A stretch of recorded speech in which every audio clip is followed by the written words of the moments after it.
From someone who is used to being on restrictive diets all the time for more than 20 years, I have recently worked so hard to not be anymore. How do you overcome the bad feelings that have come with gaining back a few pounds now that I'm eating more often and adding back in things like carbs? This might be a great question for you. Yes. Annie's pointing to me because when I stopped restrictive dieting, I put on weight, like a lot of weight for my body, in a short amount of time. And I wouldn't say my experience was this intentional adding back of foods. I would say it was a pendulum swing into overeating. Like if I'm being totally honest. And so I don't know if this person is having that same experience or if she's just adding some things in and seeing a couple pounds. I think they're slightly different situations, but I'll just share from my perspective is that, I don't know if that was inevitable for me. I don't know if I would have had access to a program like Balance365 or the type of coaching that we do if I could have avoided that. I'm not sure. I don't have the answer to that. It happened. And it's what I needed at the time. It truly is what I needed at the time. And it was the best option available to me out of my options. And it doesn't feel good to be kind of eating out of control in that nature. It doesn't feel great, yet it does feel great, right? It almost feels like freedom for somebody who has been restrictive dieting for so long. It's exciting to be eating all these different foods that you have had this major, like horrible relationship with, or like can't have that, cut that out, and then all of a sudden to be having it frequently is like, wow, I'm really Party. living. Yes. And so the benefits of the weight gain for me, I was already a little bit like above the weight, my like healthiest weight, honestly, when I started that process.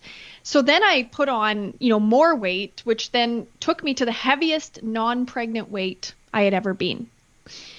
I did not feel comfortable in my body. However, it gave me an opportunity to really unpack my like horrific fat phobia issues and the way I rejected and abandoned myself when I was heavier.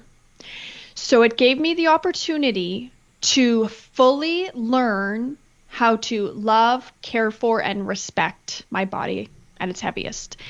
And I know that is very scary to a lot of people listening, that they could ever be in that position, because there is a lot of internalized fat phobia out there, but I'm so grateful for that experience. I am so, in hindsight, I'm so grateful for it.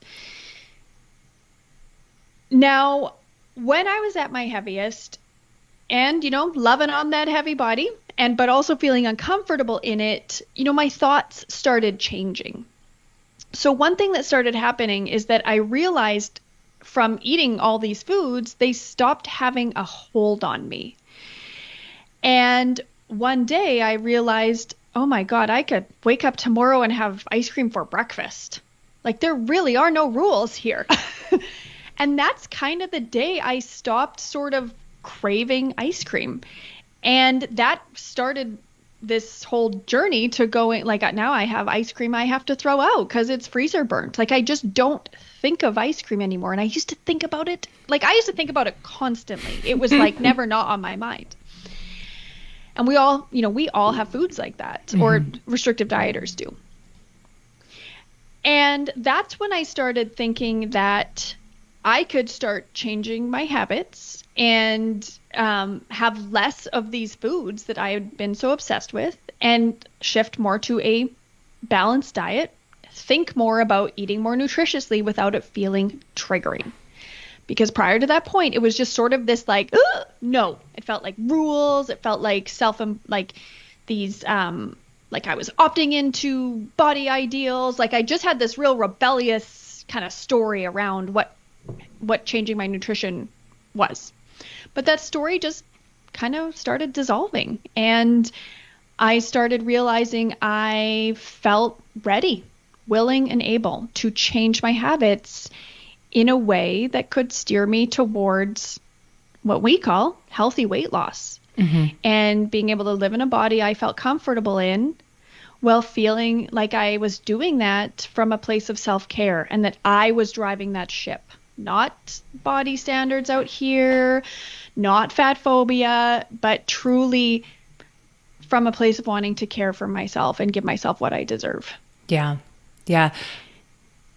Go ahead.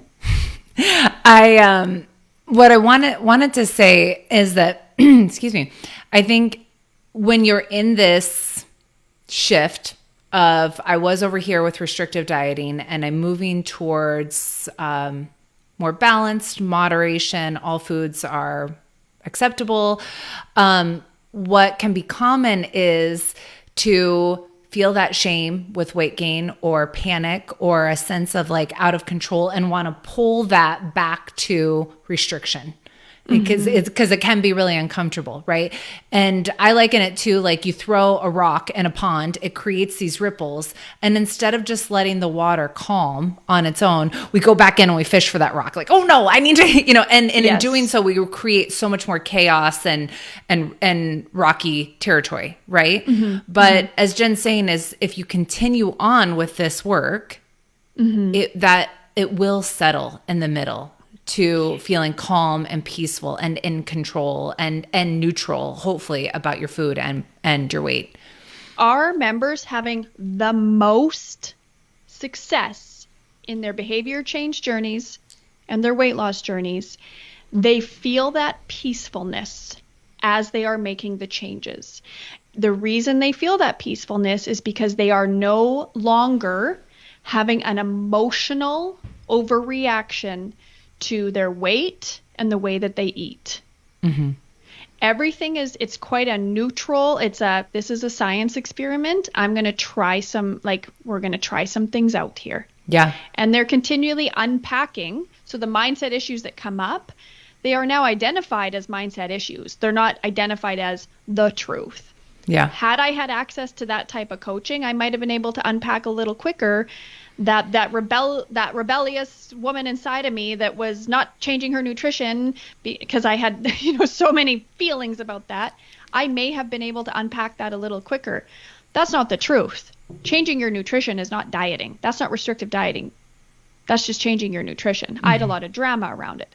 So I also find that our members who are doing really well are super willing to unpack their thoughts and all the drama they might have around different decisions. Yeah. And that's not to say that they don't feel those feelings. They are just getting better at not letting those feelings take over. Exactly. So there's just a lot of people out there whose feelings have taken over, and their whole life and experience with food and exercise and weight is drama. It's a soap opera. And that's their whole life. So that's also an important awareness and skill development there.